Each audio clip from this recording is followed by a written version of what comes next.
Duty પૂરી થાય પછી જવાનું તમે કેટલા વાગે આવ્યા? કઈ બોલતા નથી એટલે તમે ઘરમાં હું આમ જોયે પેશન્ટ ને ભાઈ હું કામ પડકાવો કામ કરું છું. સવારે 9 વાગે ઓપીડીમાં અમુક તબીબો ફરજ પર હતા. આજે સોમવાર છે, જેમ કે બધાને જાણ છે કે આજે ઘણી બધી માત્રામાં સંખ્યામાં પેશન્ટ હોય, પણ અમુક તબીબો કોઈ કારણોસર એક સાથે બધા 3 થી 4 તબીબો ઓપીડીમાં દર્દીને મૂકી અને ચાલ્યા ગયા હતા. એના કારણે આ બધો વિવાદ થયો. બરાબર છે, એટલે આ વસ્તુ આ પ્રમાણે આ પરિસ્થિતિ હતી. ડૉક્ટર હું પર્સનલી એવું માનું છું, એક ડૉક્ટર તરીકે દર્દીઓની કામગીરી પૂરી થાય પછી બીજું કામ કરવા જવાય. દર્દીઓને હાલાકી પડે એવું કામ કરાય નહીં. દર્દી જ્યારે આટલી બધી સંખ્યામાં તમે જુઓ, ભીડ આટલી બધી છે, મૂકીને જવાય નહીં.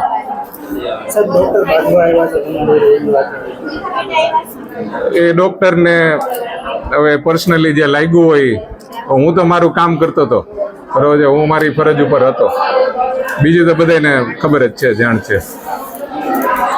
9 વાગે હું જ્યારે આવ્યો ત્યારે અરાઉન્ડ 500-700 પેશન્ટની ભીડ હતી, જેથી 500-700 પેશન્ટની ભીડમાં બધા જ પેશન્ટને ઉતાવળ, અમારી બસ છે, અમારી ટ્રેન છે, અને હું મારા એક બીજા 2 મેડમ છે અહીંયા, એ 2 મેડમ અને એક સાહેબ છે, દીક્ષિત સાહેબ, એ રાઉન્ડમાં હતા. એટલે અમે 4 ડૉક્ટરો હાજર હતા.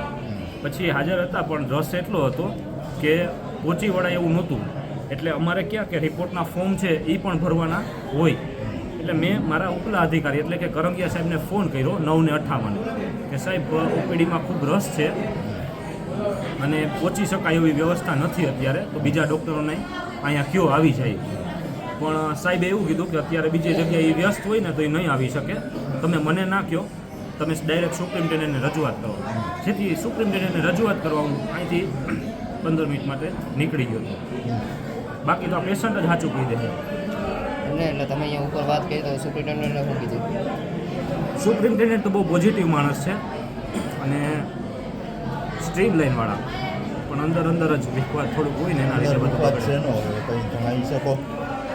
જે જૂના ડૉક્ટરો છે એને બધા આવવું જોઈએ.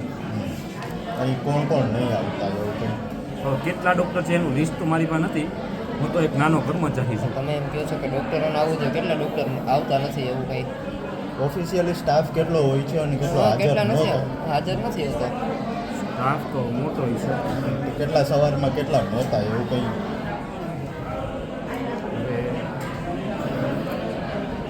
20 જણા હશે ટોટલ અમારે અહીંયા સ્ટાફ. એમાંથી બધાને અલગ અલગ જગ્યાએ ડ્યુટી આપી હોય ને. કેટલા હાજર હતા? 4 હતા. 20ની જગ્યાએ 4. અમે 4 હતા. પછી સાહેબે શું કર્યું, એને અમે ફોન કર્યો ને એટલે પોતે આવ્યા અને મીડિયાવાળાને ઊંધું કીધું કે અહીંયા ડૉક્ટરો હાજર નથી, તમે આવી રીતે કરો. પેશન્ટોને ઊંધું કીધું કે તમે સુપ્રિન્ટેન્ડન્ટ ઓફિસમાં જઈ ફરિયાદ કરો. તો પેશન્ટ ખોટું તો બોલવાના નથી, કોણ વહેલું આવ્યું હતું એ તો પેશન્ટને ખબર જ હોય. ડૉક્ટર હાજર નહોતા, દર્દી હેરાન થયેલા. સૌપ્રથમ તો સિવિલ હોસ્પિટલ જુનાગઢ એ જુનાગઢ જિલ્લાની સૌથી મોટી હોસ્પિટલ છે. ત્યાં જુનાગઢ, ગીર સોમનાથ તથા રાજકોટના પણ જુનાગઢની સાથે જોડાયેલ તાલુકાના દર્દીઓ આવતા હોય છે. અમરેલી જિલ્લાના પણ દર્દીઓ આવતા હોય છે. રોજની 1200 થી 1500 જેટલી ઓપીડી હોય છે. સૌથી વધારે ઓપીડી મેડિસિન વિભાગની હોય છે. અંદાજિત 300 થી 350 જેટલી રોજિંદી ઓપીડી હોય છે. આ ઓપીડીમાં એમડી ફિઝિશિયન ડૉક્ટરો નિયમિત રીતે અને પૂરતી સંખ્યામાં હાજર હોય છે. 8 ચેમ્બર્સ અલગ અલગ ડૉક્ટર્સને બેસવા માટે બનાવવામાં આવેલ છે, જે બધી જ ચેમ્બર્સમાં ડૉક્ટર્સ હાજર હોય છે.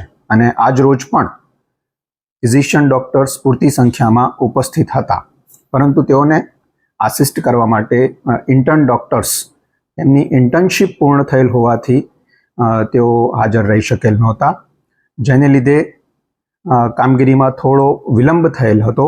પરંતુ તાત્કાલિક ધોરણે એની કામચલાઉ વ્યવસ્થા કરવામાં આવેલ હતી અને ઓપીડી પૂર્વવત વ્યવસ્થિત રીતે સુચારુ રૂપે ચલાવવામાં આવેલ હતી. અને ત્યારબાદ મેં પોતે પણ મેડિસિન વિભાગની ઓપીડીનો રાઉન્ડ લીધેલ છે અને આજરોજ 320 જેટલા દર્દીઓને મેડિસિન ઓપીડીમાં સારવાર આપવામાં આવેલ છે.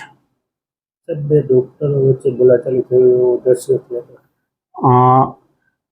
એવો કોઈ પ્રશ્ન નથી, પરંતુ મેં કીધું એમ કે દર્દીઓની સારવારને લઈને બે ડૉક્ટર્સ વચ્ચે ચર્ચા થયેલ હતી અને ત્યારબાદ તેનું તાત્કાલિક ધોરણે સમાધાન કરવામાં આવેલ હતું.